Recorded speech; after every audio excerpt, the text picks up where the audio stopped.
सभी साथियों को नमस्कार, गुड मॉर्निंग। मिलर एजुकेशन के यूट्यूब चैनल पर आप सभी दोस्तों का हार्दिक स्वागत और अभिनंदन है। दोस्तों, आज की इस क्लास में हमें रीट मेंस एग्जाम 2025 अर्थात थर्ड ग्रेड अध्यापक भर्ती जो परीक्षा है उसमें बाल विकास और शिक्षा शास्त्र मतलब साइकोलॉजी के जो 10 प्रश्न पूछे जाएंगे उन प्रश्नों के बारे में चर्चा करेंगे। ये प्रश्न जो है अपने 20 अंक के रहने वाला है। साथ ही साथ ये जो क्लास है वो लेवल 1 और लेवल 2 दोनों के लिए ही इम्पोर्टेंट रहने वाली है। तो शुरुआत करते हैं आज के पहले प्रश्न की। आज का पहला प्रश्न है, मानसिक व्यथा की एक ऐसी दशा जिसमें भय, आशंका और शरीर क्रियाभाव, प्रबोधन या उद्वेलन पाया जाता है, क्या कहलाती है? मतलब है मानसिक व्यथा की एक ऐसी दशा जिसमें व्यक्ति के मन में भय, आशंका, प्रबोधन या उद्वेलन है वो पाया जाता है, तो उसको क्या कहते हैं? ऑप्शन देखते हैं। ऑप्शन ए है दुश्चिंता, ऑप्शन बी है कुंठा, ऑप्शन सी है दबाव और ऑप्शन डी में है तनाव। तो इस प्रश्न का जो सही उत्तर है वो हो जाएगा अपने ऑप्शन ए हो जाएगा दुश्चिंता। उसको क्या बोलते हैं? दुश्चिंता कहते हैं। मतलब मानसिक व्यथा, व्यथा का मतलब पीड़ा, मानसिक पीड़ा की एक ऐसी दशा जिसमें व्यक्ति है वो भय है, आशंका है या मानसिक उद्वेलन से ग्रसित होता है, तो उसको अपन दुश्चिंता बोलते हैं। क्या बोलते हैं उसको? उसको दुश्चिंता बोलते हैं। अगले प्रश्न की बात करते हैं।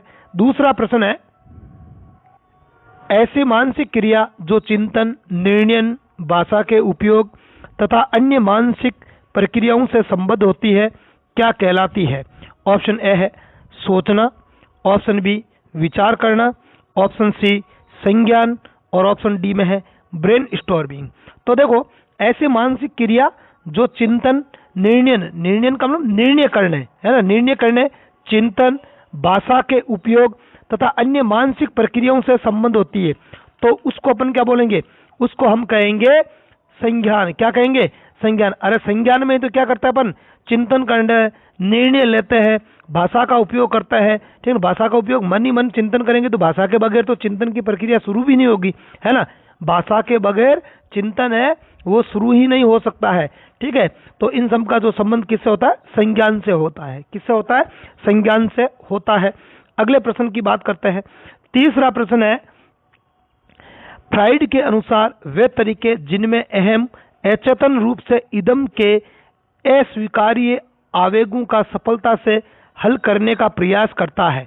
मतलब सिगमंड फ्राइड ने क्या कहा कि अहम अचेतन रूप से इदम के अस्वीकार्य आवेगों का सफलता से क्या करता है? हल करता है या हल करने का प्रयास करता है, तो उसको अपन क्या कहेंगे? तो सिगमंड फ्राइड के अनुसार इसको हम क्या बोलेंगे? ऑप्शन देखते हैं। ऑप्शन ए है आत्मीकरण, ऑप्शन बी है रक्षा युक्ति, ऑप्शन सी है औचित्य स्थापन और ऑप्शन डी है प्रतिक्रिया निर्माण। तो फ्राइड के अनुसार है वह तरीका जिसमें अहम अचेतन रूप से इदम के अस्वीकार्य आवेगों का क्या करता है? सफलता से हल करता है, उनको अपन रक्षा युक्तियां कहते हैं। क्या कहते हैं? रक्षा युक्तियां कहते हैं।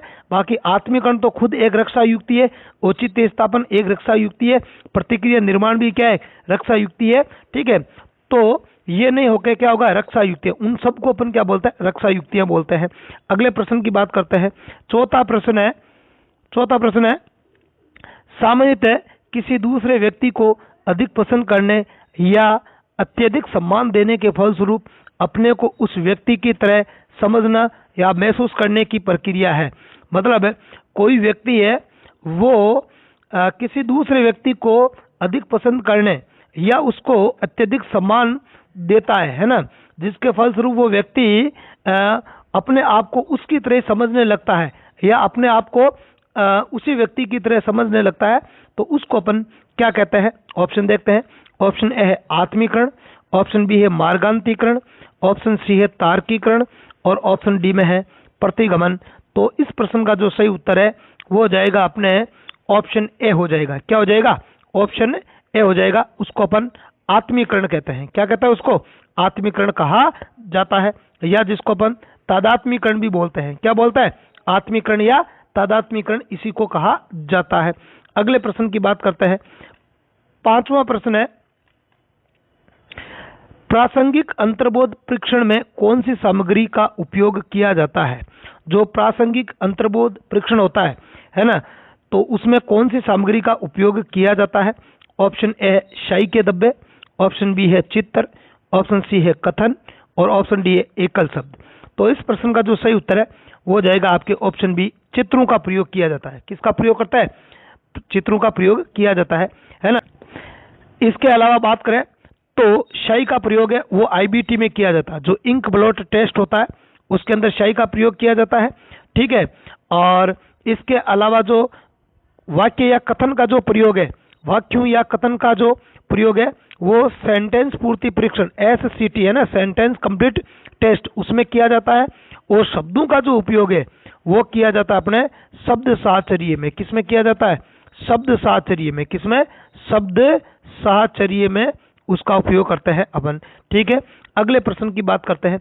अगले प्रश्न पर बढ़ने से पहले एक महत्वपूर्ण सूचना दे दूं, और महत्वपूर्ण सूचना ये है कि आप हमारे YouTube चैनल के अतिरिक्त मिलर एजुकेशन के टेलीग्राम चैनल से भी जुड़ सकते हो। और टेलीग्राम चैनल पर आपको हर विषय के क्विज मिलते हैं एक निश्चित टाइम टेबल या शेड्यूल के तहत। तो क्विज को ज्वाइन करके आप अपनी तैयारी को और ज़्यादा से ज़्यादा बेटर कर सकते हो। और यदि आपको ये क्लास अच्छी लगे तो इसे लाइक ज़रूर कर लेना। चैनल पर आप नए हो तो चैनल को सब्सक्राइब करके बेल आइकन को प्रेस कर लेना, ताकि जैसे ही कोई वीडियो अपलोड करूँ उसका नोटिफिकेशन आपको तुरंत मिल जाए, ठीक है। अब अगले प्रश्न पर बढ़ते हैं। आज का छठा प्रश्न है, अंतर्दृष्टि की पुष्टि करने के लिए कॉलर ने जिस चिंपांजी पर प्रयोग किया उसका नाम था। देखो, अंतर्दृष्टि मतलब गेस्टोल्डवाद। किसकी बात कर रहे हैं? गेस्टोल्डवाद की, ठीक है। तो गेस्टोल्डवाद में, वैसे गेस्टोल्डवाद के जनक कौन है? वर्दीमर है। कौन है? गेस्टोल्डवाद के जनक कौन है? वर्दीमर होते हैं। आगे बात समझ में। तो और उससे जुड़े हुए कौन है? कोहलर भी जुड़े हुए है ना। मैक्स वर्दीमर इसके जनक है, कोहलर है, कुर्ट कोफका और कुर्ट लेविन, ये चारों के चारों है वो गेस्टोल्डवादी कहलाते हैं, ठीक है। तो कोहलर ने एक चिंपोजी पर प्रयोग किए थे। उस चिंपोजी का अपने को नाम बताना है। ऑप्शन देखते हैं। ऑप्शन ए है Sujan, option b baby doll, option c Badshah और ऑप्शन डी में है सुल्तान। तो इसका जो सही आंसर है वो हो जाएगा अपने ऑप्शन डी सुल्तान। कौन सा हो जाएगा? ऑप्शन डी सुल्तान। सुल्तान नामक चिंपोजी पर उन्होंने प्रयोग किए थे। अगला प्रश्न देखते हैं। आज का सातवां प्रश्न है, बालक शरीर के अंगों का संचालन करना सीखता है किस प्रकार के अधिगम के माध्यम से? मतलब जो बच्चा होता है वो अपने अंगों का जो संचालन है वो करना सीखता है, तो उसको कौन सा अपन अधिगम कहते हैं? ऑप्शन देखते हैं। ऑप्शन ए है गत्यात्मक अधिगम द्वारा, ऑप्शन बी संज्ञानात्मक अधिगम द्वारा, ऑप्शन सी प्रेक्षणात्मक अधिगम द्वारा और ऑप्शन डी में कौशल अधिगम के द्वारा। तो इस प्रश्न का जो सही आंसर है वो हो जाएगा अपने ऑप्शन ए हो जाएगा, गत्यात्मक अधिगम, है ना। मतलब अंगों का संचालन, जब छोटा बच्चा होता है तो वो अपने अंगों को हिलाना डुलाना सीखता है ना। या पेशियों में पेशी क्रियाएं जो होती है जिसके कारण वो चलना वगैरह सीखना प्रारंभ करता है, तो ये सब गत्यात्मक अधिगम के द्वारा होता है। किसके द्वारा होता है? गत्यात्मक अधिगम के द्वारा होता है। अगले प्रश्न की बात करते हैं। आज का आठवां प्रश्न है, पियाजे का सिद्धांत किसके अवलोकन पर आधारित है? मतलब जीन पियाजे का जो सिद्धांत है वो किसके अवलोकन पर आधारित है? मतलब किसका अवलोकन करके जीन पियाजे ने अपना संज्ञानात्मक विकास का सिद्धांत दिया था, है ना।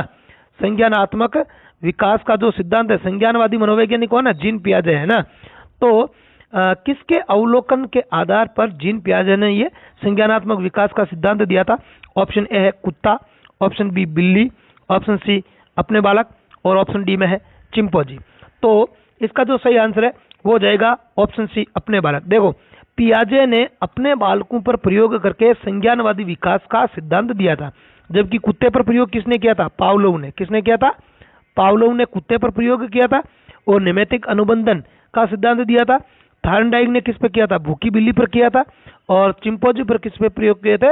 वो किए थे चिंपोजी, जो सुल्तान नामक चिंपोजी था उस पर कोहलर ने प्रयोग किए थे। आगे बात समझ में। अगले प्रश्न की बात करते हैं। आज का 9वां प्रश्न है, घटनावृत्त प्रपत्र है। तो घटनावृत्त प्रपत्र क्या है? Option a rating scale, option b संचयी आलेख, ऑप्शन सी एनेक्डोटल आलेख, ऑप्शन डी इनमें से कोई नहीं। तो इसका जो सही आंसर है वो हो जाएगा अपने ऑप्शन सी। ऑप्शन सी हो जाएगा इसका सही आंसर है एनेक्डोटल आलेख। क्या बोलता है उसको? एनेक्डोटल आलेख बोला जाता है। ठीक है, अगले प्रश्न पर बढ़ते हैं। आज का अंतिम और 10वां प्रश्न है, रेल्फ टाइलर ने मूल्यांकन को बताया है। मतलब रेल्फ टाइलर के अनुसार मूल्यांकन क्या होता है? तो देखते हैं ऑप्शन। ऑप्शन ए शैक्षिक उद्देश्य निर्धारण की प्रक्रिया, ऑप्शन बी शिक्षण प्रक्रिया, ऑप्शन सी शैक्षिक उद्देश्यों की प्राप्ति की सीमा निर्धारण प्रक्रिया, और ऑप्शन डी में है इनमें से कोई नहीं। तो रेल्फ टाइलर के अनुसार जो मूल्यांकन होता है वो क्या होता है? शैक्षिक उद्देश्यों की प्राप्ति की सीमा निर्धारण प्रक्रिया है। मतलब है शैक्षिक उद्देश्यों की प्राप्ति किस सीमा तक हो गई है, ये हमें कौन बताता है? मूल्यांकन बताता है। तो ये है रेल्फ टाइलर के अनुसार। आगे बात समझ में? तो आज की क्लास में इतना ही। क्लास यदि आपको अच्छी लगी है तो इसे लाइक करके अपने दोस्तों में शेयर जरूर करना। साथ ही साथ चैनल पर नए हो तो चैनल को सब्सक्राइब करके बेल आइकन को प्रेस कर लेना, ताकि जैसे ही कोई वीडियो अपलोड करूं उसका नोटिफिकेशन आपको तुरंत मिल जाए। अगली क्लास में कल मॉर्निंग में फिर मिलेंगे। तब तक के लिए धन्यवाद। जय हिंद।